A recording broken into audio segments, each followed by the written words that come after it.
حضرت مولانا طارق مل صاحب کے بارے میں لوگ کہتے ہیں لینڈ کروزر میں گھوم رہے ہو یہ، وہ ایک دن بیٹھے ہوئے تھے جامع میں، انہوں نے خود اپنا واقعہ سنایا.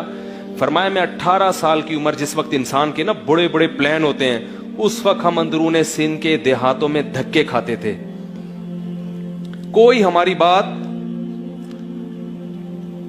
کوئی نہیں سنتا تھا ہماری بات.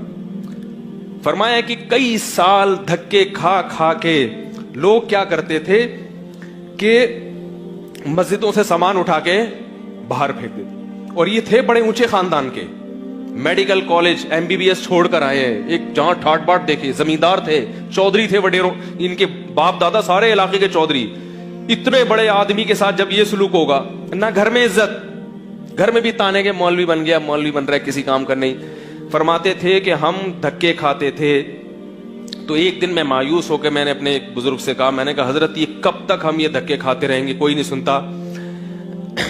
تو فرماتے ہیں کہ انہوں نے یہ خوشخبری دی، فرمایا کہ تم یہ اللہ کے لیے قربانی دے رہے ہو، ایک وقت آئے گا بادشاہوں تک اللہ تمہاری رسائی، بولو بھائی، بادشاہ تمہیں بلائیں گے، وزراء تمہیں بلائیں گے. تو یہ جو اہل اللہ کے آخری زمانہ ہوتا ہے نا، جس میں لینڈ کروزر میں گھوم رہے ہوتے ہیں، اس کو دیکھ کے گمراہ ہونے کی کوشش.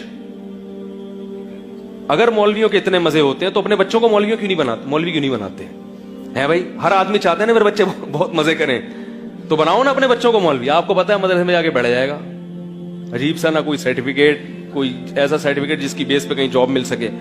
تو اس لیے علماء کی جو قربانیاں ہوتی ہیں، اس کے بعد پھر اللہ تعالیٰ کسی کو دنیا میں بھی دے دیتا ہے، کسی کو دنیا میں نہیں تو آخرت میں. تو اور سب علماء کے ساتھ، بیچاروں کے ساتھ ایسا ہوتا بھی نہیں. اور ہم تو وہ اپنی گاڑی نہیں تھی، کسی بیچارے وہ دوست کی گاڑی میں بیٹھ کے چلا رہے تھے، تو وہ اپنی بھی نہیں ہوتی، ادھار ہوتی ہے، تو واپس کرنی پڑتی ہے. ٹھیک ہے نا؟ ٹھیک ہے جی، اب ٹائم پورا ہو گیا. مجھ صاحب بس اتنی محبت تھی، اب آپ تشریف لے جا سکتے.